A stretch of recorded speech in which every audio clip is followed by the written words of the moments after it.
O vídeo já vai começar, mas antes, não se esqueça de se inscrever e ativar as notificações. 2 Samuel, capítulo 3, verso 38, Davi faz uma declaração quando Abner foi assassinado por Joabe. Eu acho que esta declaração é oportuna hoje. Não sabeis que hoje caiu em Israel um príncipe e um grande homem? Pastor Tim Keller é uma referência não só para a América, mas para o Brasil e para o mundo. Um príncipe de Deus, um mourão, que deixa um legado. Particularmente eu tenho uma gratidão muito grande. Eu estava terminando meu curso, pastor Arival, lá no Mississippi, e já no final da minha tese sobre pregação expositiva, e fui fazer uma visita lá em Nova York, a Redeemer, quando um dos nossos pastores brasileiros trabalhava na equipe pastoral, pastor Osni, e ali batendo um papo, conversando um pouco. Depois que eu saí do escritório, meia hora depois, pastor Osni me ligou e disse: olha, eu conversei com o Tim Keller, e ele resolveu, desejou no seu coração pagar a sua tese. Eram $1.700 na época, uma oferta que veio numa hora tão oportuna e tão boa para me abençoar. Ele não me conhecia, eu nunca tinha estado com ele, e aquilo para mim foi um marco da sua generosidade e da sua visão missionária. Hoje eu quero partilhar com vocês um texto que vocês conhecem tão bem, e as coisas antigas e novas vão trabalhando o nosso coração. Então abra sua Bíblia comigo, por gentileza, em Mateus capítulo 28. E nós vamos ler a partir do verso 11 ao verso 20. Mateus 28, de 11 a 20.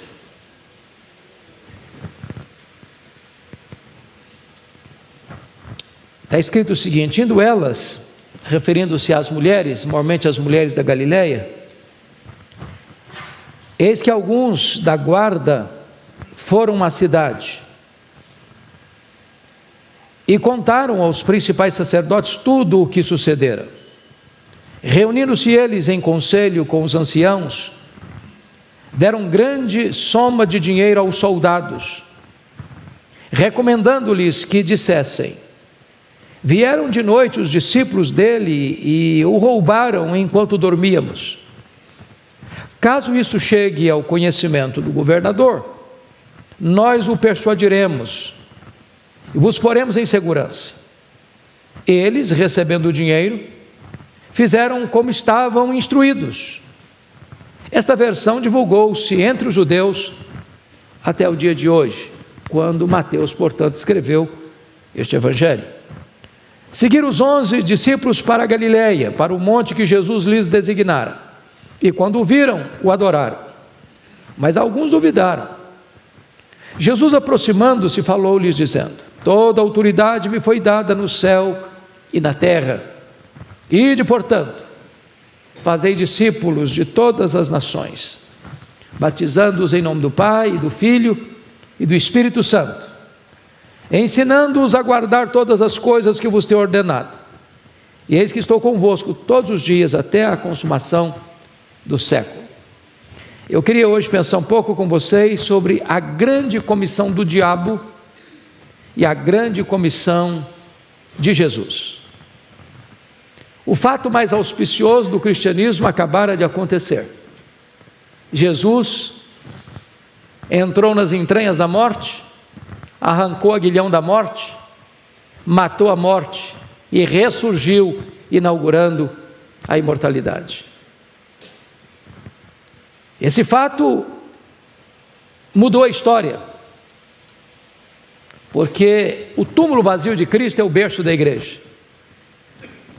As melhores notícias que o mundo pode ouvir vieram do túmulo vazio de Cristo.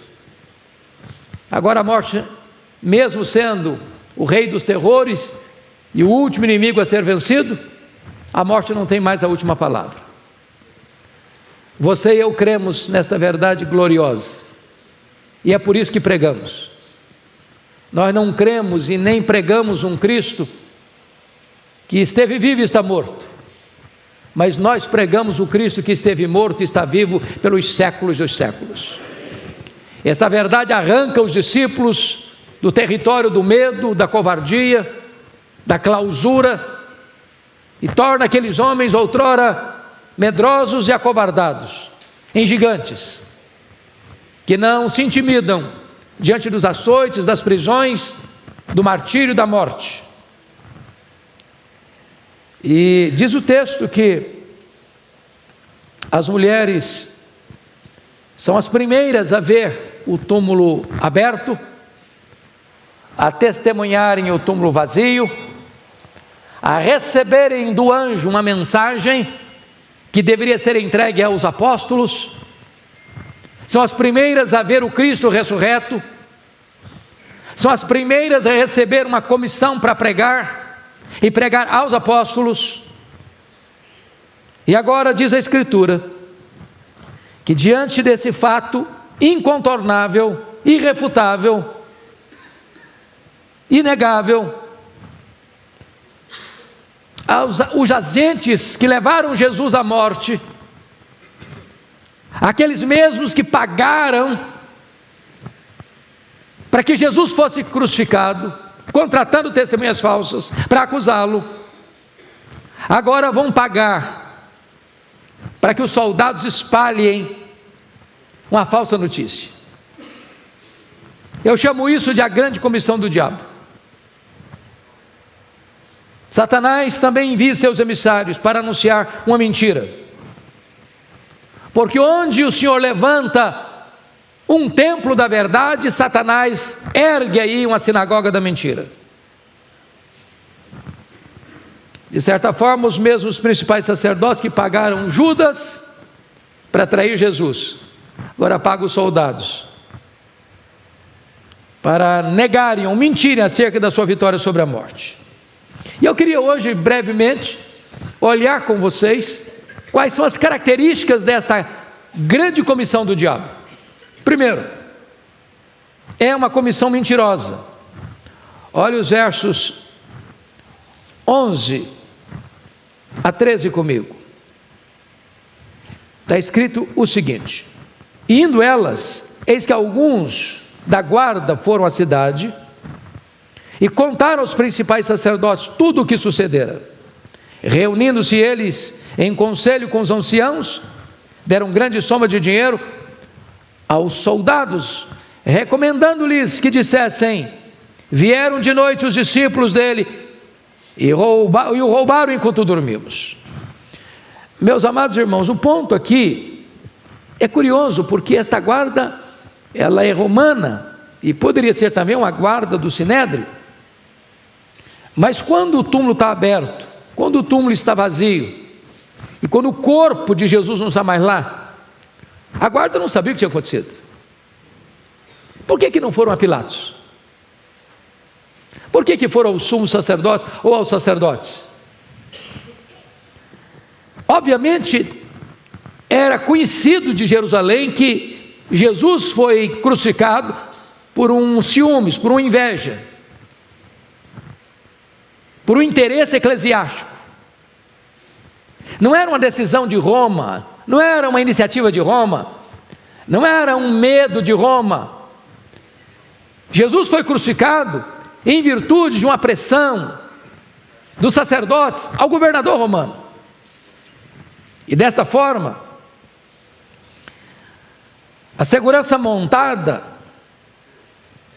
para manter a porta do sepulcro fechada não resistiu ao poder da ressurreição. Não adianta ter guarda na porta, não adianta ter selo e sinete do governador, não adianta ter todo o aparato militar vigiando o túmulo. O poder que arrancou Jesus de dentro do túmulo é maior que o poder da terra, é maior que o poder do inferno, é maior que qualquer outro poder. Louvado seja Deus! Ninguém pode resistir o poder da ressurreição. Ninguém. Então agora eles pagam uma grande soma de dinheiro a esses soldados para que eles espalhem uma mentira descabida. E é curioso, irmãos, que o mundo nunca mudou, ainda é assim. As pessoas estão hoje ainda recebendo dinheiro para proclamar mentira, para anunciar mentira, para divulgar mentira, como se verdade fosse. Em todos os setores da sociedade, seja no campo religioso, seja no campo político, seja no campo econômico, seja em qualquer área da vida, o diabo tem também os seus agentes e tem também a sua grande comissão. Mas em segundo lugar, é uma comissão contraditória, porque notem vocês no versículo 13, que o argumento é tão fajuto, é tão primário, é tão infundado, que qualquer criança consegue refutá-lo. Versículo 13, recomendando-lhes que dissessem: vieram de noite os discípulos dele e roubaram enquanto dormíamos. Ora, uma pessoa dificilmente pode testemunhar sobre o que aconteceu enquanto dorme. Não é verdade? Qualquer tribunal iria rir desse argumento. A mentira, irmãos, é manca, tem pernas curtas, não se sustenta, é contraditória. A grande comissão do diabo, além de mentirosa, é contraditória. Mas, preste atenção, e não obstante ser contraditória, essa versão manteve-se viva, pelo menos até o período em que Mateus escreveu o seu evangelho.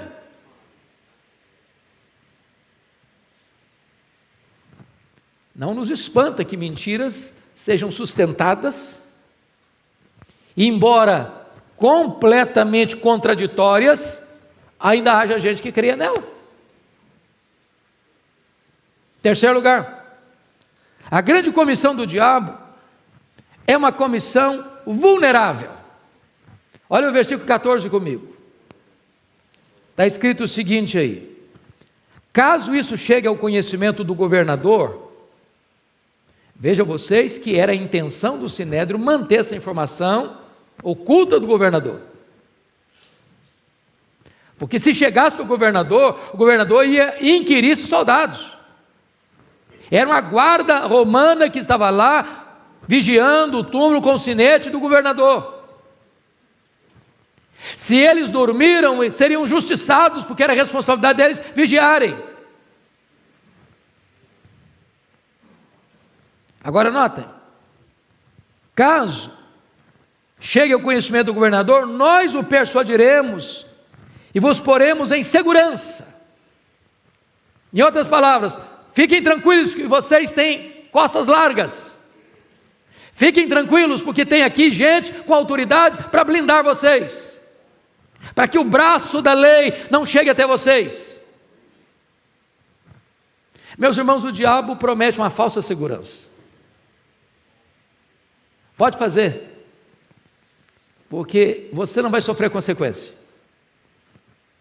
Ainda que o governador venha inquirir vocês, ou ainda que o governador venha cobrar de vocês, ainda que vocês venham ser penalizados pela lei, nós, com cacife político, estaremos lá para defender a causa de vocês, para livrar a cara de vocês, a pele de vocês, de qualquer sanção.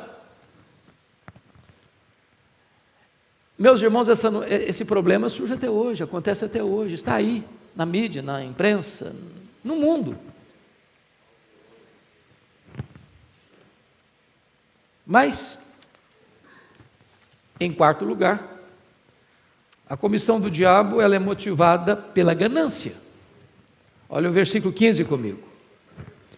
Eles, recebendo dinheiro, fizeram como estavam instruídos. E esta versão divulgou-se entre os judeus até o dia de hoje. É tão curioso isso, meus irmãos, que o vetor que governou os soldados romanos a serem atalaias da mentira foi o amor do dinheiro. E o dinheiro tem comprado até hoje tribunais, juízes, sentenças. O dinheiro até hoje tem sido um instrumento para alimentar os falsos mestres, os patronos da heresia, os fabricantes da mentira. A origem do falso ensino. É muito curioso isso, que até hoje as pessoas aceitam suborno para fazerem circular amplamente uma história que foi tramada. Espalhe uma falsa notícia, espalhe uma falsa doutrina, espalhe um falso evangelho motivado pelo lucro.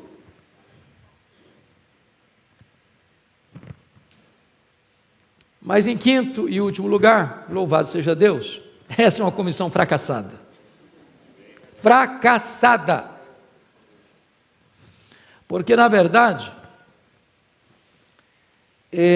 vejam vocês que a ideia de roubar um túmulo, vieram os discípulos, porque essa foi a versão, enquanto dormíamos, roubar o corpo. Para roubar o corpo tinha que violar o túmulo. E violar o túmulo era um crime muito grave, porque havia uma promulgação do imperador romano, de que a violação de túmulos era uma ofensa terrível, que merecia pena de morte. E não combina essa história com os discípulos acovardados, trancados, com medo dos judeus,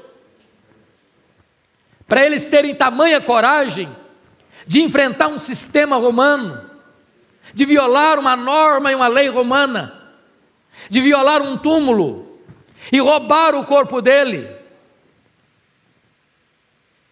Aqueles homens não teriam condições de dali para frente serem transformados, se transformarem em gigantes, enfrentando açoites, prisões, martírio, por uma mentira, por uma farsa. Então esse argumento não pôde suster-se.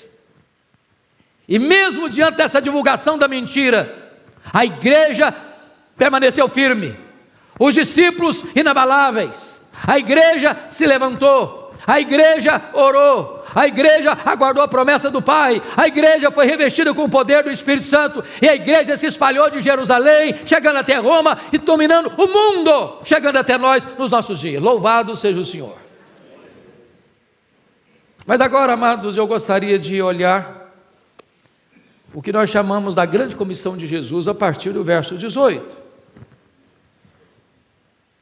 Poderíamos olhar o verso 16, porque a ordem que eles deveriam ir para a Galileia, num dos montes da Galileia, porque Jesus quer dar a eles a grande comissão na mesma geografia que Jesus os chamou para serem discípulos, apóstolos, agora quer comissioná-los a partir de lá. E então nós vamos examinar alguns aspectos dessa grande comissão de Jesus. Em primeiro lugar, a competência do comissionador. Olha você no verso 18. Jesus, aproximando-se, falou-lhes dizendo: toda a autoridade me foi dada no céu e na terra. Não foi parte da autoridade, toda a autoridade. Não só na terra, também no céu. Se é toda a autoridade que foi dada para ele, não sobra nada para o diabo. Não sobra nada para nenhum grande e poderoso deste século. Toda a autoridade me foi dada no céu e na terra.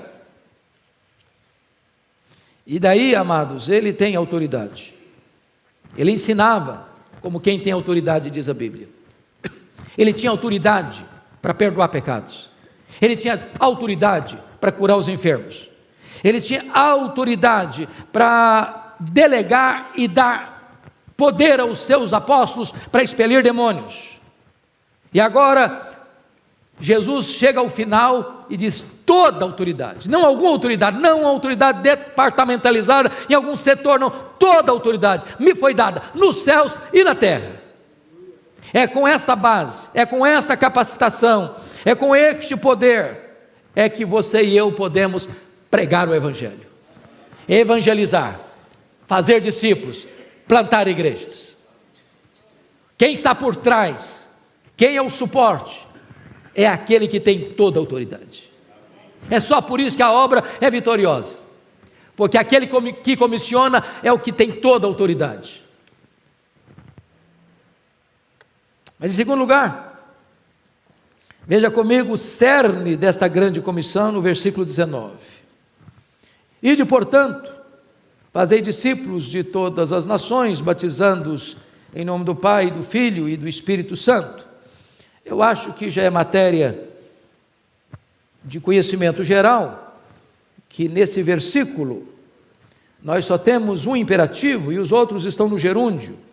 O ide aqui não está no imperativo na língua original, está no gerúndio. Então no grego está dizendo, indo, portanto, fazei discípulos, batizando-os, ensinando-os. Então vocês percebem que tem 3 verbos no gerúndio, indo, batizando, ensinando. É a dinâmica da vida, é no caminhar, é no ir e vir, é no ficar, é no sair, é no entrar, é de segunda a segunda, de domingo a domingo, é no templo, é fora do templo, é na agenda formal e informal, mas há uma ordem que comanda tudo isso, e a ordem é, fazei discípulos.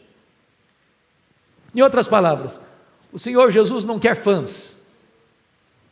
Quem gosta de fãs são os artistas. Jesus não quer admiradores. Quem gosta de admiradores é jogador de futebol. Jesus não quer apenas que a igreja evangelize, pregando boas novas e deixando as pessoas à sua própria sorte. O propósito de Jesus na grande comissão é que você e eu precisamos fazer discípulos. E o que é um discípulo? É um seguidor. Um discípulo é aquele que, ao encontrar o reino de Deus, faz do reino de Deus o seu maior tesouro.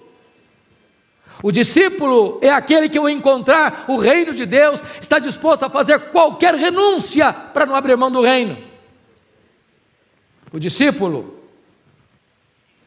é aquele que está pronto a guardar as palavras de Jesus e a viver dentro desse padrão. Isso, irmãos, traz para nós um alerta, porque parece-nos que a igreja hoje está cheia de gente vazia de Deus e vazia de gente cheia de Deus. Parece-nos que hoje temos um analfabetismo bíblico crônico. Por outro lado, parece-nos que temos hoje um intelectualismo bíblico desprovido de vida. E tanta falta de conhecimento, por um lado, quanto o intelectualismo bíblico do outro, sem comprometimento, está fora do projeto do discipulado. Porque discípulo é aquele que imita. E daí, meus amados, eu gostaria que nós olhássemos alguns aspectos então. Vamos perceber que esse fazer discípulos tem aqui um grande alcance no verso 19. Indo, portanto, fazei discípulos de todas as nações, batizando-os em nome do Pai e do Filho e do Espírito Santo. Todas as nações. Aqui não é nação, Brasil, Estados Unidos, Canadá, China, Japão. Nações aqui é etnia. Dentro de uma nação como o Brasil, nós temos centenas de etnias. Há nações africanas, há nações asiáticas, com milhares de etnias. E a Bíblia nos ensina que o Senhor Jesus morreu para comprar com o seu sangue os que procedem de toda tribo, raça, povo, língua e nação. Ou seja, todas as etnias foram alvo da graça de Deus, do amor de Deus, e precisam receber o Evangelho de Cristo Jesus. Há muitas etnias hoje que não têm sequer João 3,16 traduzido no seu idioma. Há milhares de etnias hoje que nunca recebeu um missionário. E o papel da igreja não é ser testemunha primeiro aqui, depois lá. É tanto aqui quanto lá, concomitantemente, ao mesmo tempo. Vejamos agora, em quarto lugar, quais são as implicações dessa grande comissão comigo. A primeira implicação, meus irmãos, é a integração dos novos convertidos. Porque veja você o verso 19. Fazei discípulos, batizando-os em nome do Pai e do Filho e do Espírito Santo. Então, o batismo não é uma coisa particular. Eu não me auto-batizo. Não, eu realizo um batismo na minha casa. Bom, eu agora me tornei crente, eu vou me batizar em nome do Pai, do Filho e do Espírito Santo, porque eu me basto. Quando Jesus estabelece batizando-os em nome do Pai, do Filho e do Espírito Santo, Ele está mostrando a necessidade da inserção desse novo convertido numa comunidade, numa igreja. Com isso está claro que não tem desse negócio de desigrejado. Não tem desse negócio de eu sou crente do meu modo, do meu jeito, eu me basto, eu não preciso de igreja. Os reformadores diziam que quem tem a Deus como pai deve ter a igreja como mãe. Não podemos abrir mão da igreja. Uma ovelha não vive sem o rebanho, uma brasa se apaga fora do braseiro. Você é membro do corpo de Cristo. Por isso, todos aqueles que ouvem o Evangelho precisam ser discipulados para que eles sejam trazidos para a comunidade da fé, instruídos na comunidade da fé, recebidos da comunidade da fé, inseridos na comunidade da fé, para que se produzam e reproduzam na comunidade da fé. É integração. Integração. Mas a segunda implicação não é apenas a integração, mas vejam vocês que a grande comissão envolve o ensino aos novos convertidos. Vejam vocês o que está escrito no verso 20: ensinando-os a guardar todas as coisas que vos tenho ordenado. Então vamos entender algumas coisas aqui, meus irmãos. Primeiro, ensinar todas as coisas. Todas as coisas. Porque nós podemos ser seletivos. Nós podemos só ensinar as coisas mais palatáveis. Nós temos que ter a postura de Paulo, ensinar, anunciar todo o desígnio de Deus. E daí, você que é um plantador de igreja, você que é um pastor de igreja, você que é um missionário, precisa conhecer a palavra de Deus. Porque você não dá o que você não tem. Você não ensina o que você não aprendeu. Então precisa sair do beabá. Precisa subir de nível, precisa avançar. E é claro, meus irmãos, que eu não estou sugerindo novidades não, porque a mesma matéria que você dá numa classe infantil, na igreja, você dá para um pós-doutorado. As verdades são as mesmas, em níveis diferentes, com profundidades diferentes, mas as mesmas verdades.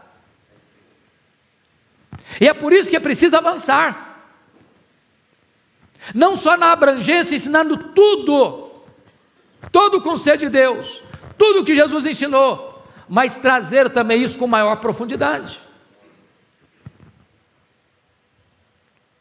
Meus irmãos, eu não tenho dúvidas disso. Eu não sei quanto a você, às vezes eu escuto pastor dizer assim para mim: pastor, eu sou pastor, sou missionário, eu não gosto de ler. Para um pouquinho. Se você não gosta de ler, talvez você confundiu o seu chamado.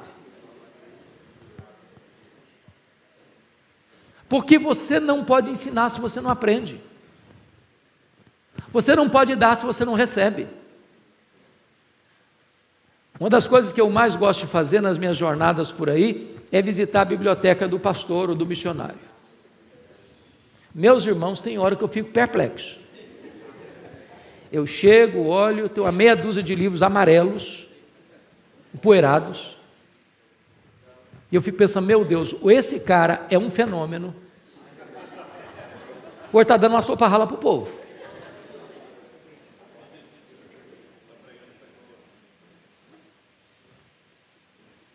Eu sei que às vezes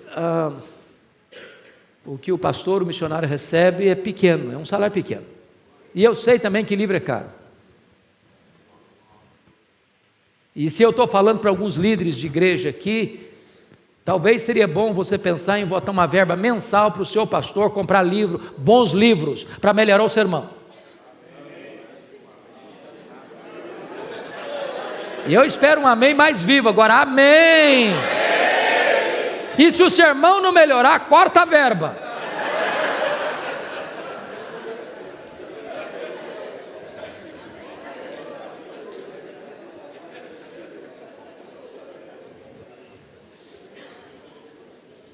Meus irmãos, nós estamos vivendo uma geração onde as pessoas estão chegando numa época de ressaca com os movimentos que prometeram muito e não deram nada. Das seitas que ludibriaram as pessoas com falsas promessas. E as igrejas que tiverem um ensino bíblico sólido e uma vida piedosa vão ser o porto seguro dessas pessoas que estão à cata e à procura da verdade. É preciso estudar para ensinar. E o que o texto está nos ensinando é que nós precisamos ensinar o que Jesus ordenou, não é sugeriu não, ordenou. É ordem. Ensine isso, ensine isso, ensine isso, ensine isso. Para mim, uma das figuras mais lindas da Bíblia com respeito ao pregador é que ele é um mordomo. Se você não leu o livro do John Stott, O Perfil do Pregador, leia. E ele diz que o papel principal do mordomo é que ele era responsável pela despensa, que preparava a refeição para a família. Não era competência do mordomo levar comida para a despensa. Isso era a função do dono da casa.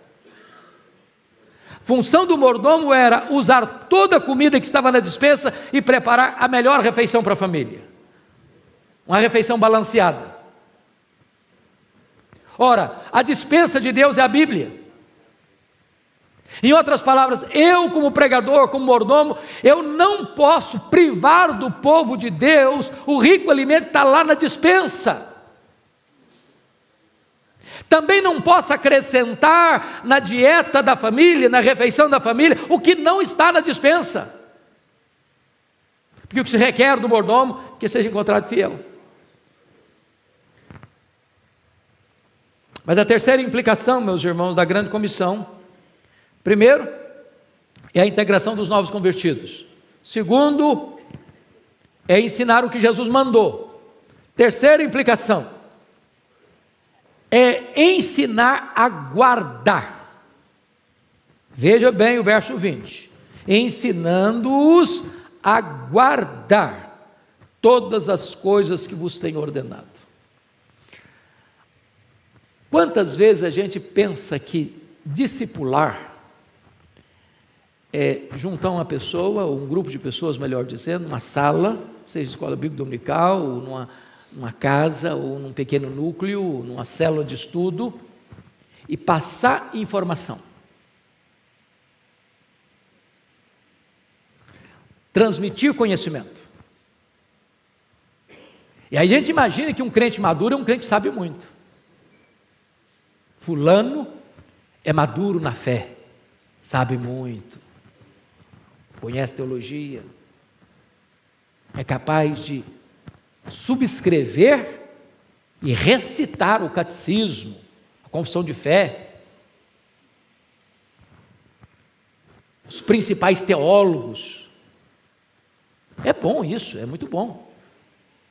Mas não é isso que está na grande comissão, não. ensinando-os a guardar, a obedecer, a praticar.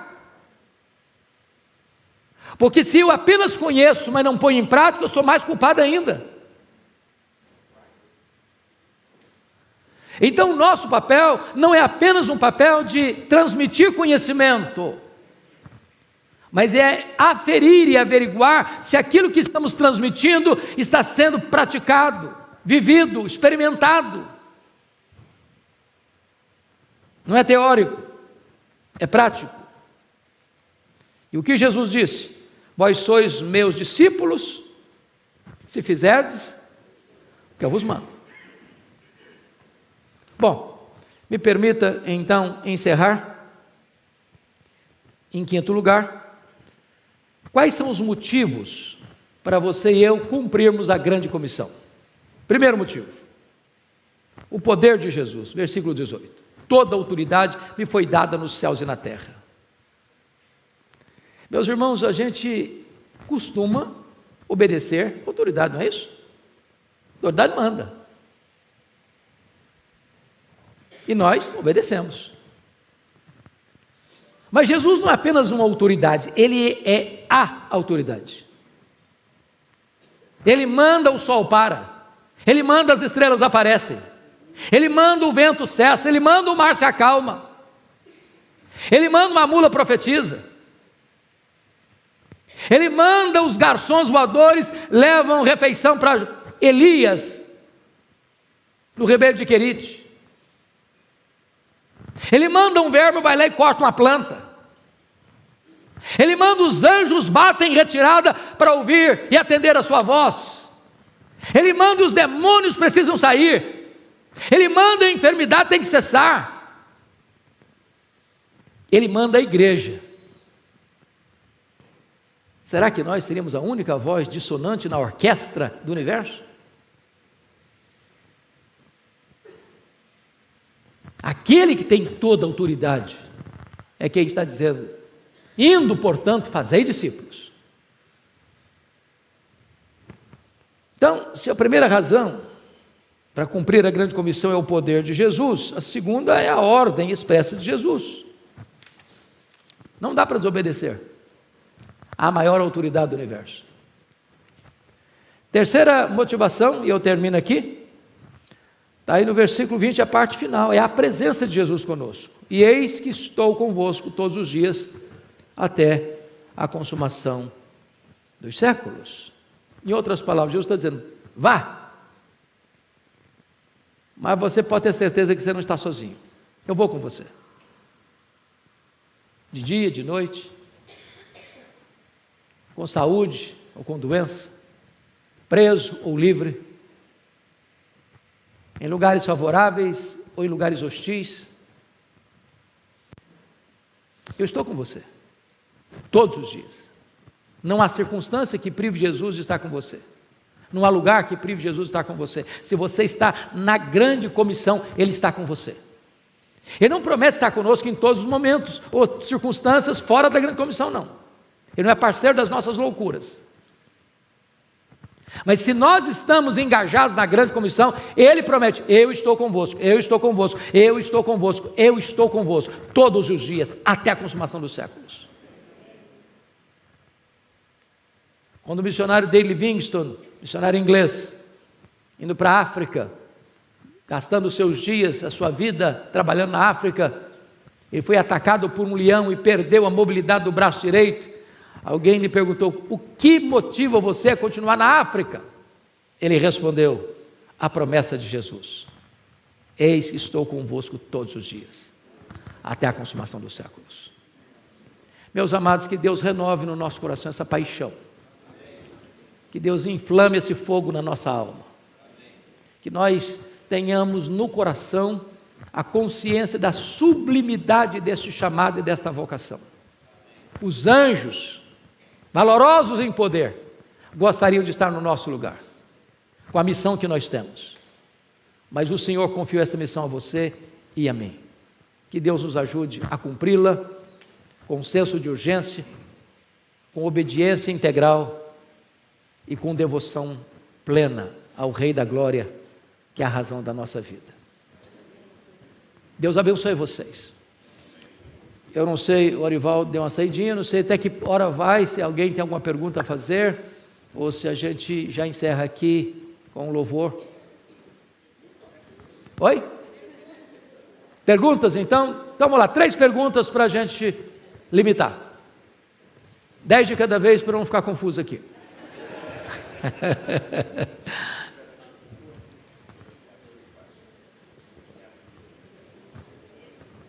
Bom, se não tem pergunta é porque todo mundo entendeu, nada entendeu. Muito bem, gente. Então vamos para o louvor, já que não tem pergunta. Ok.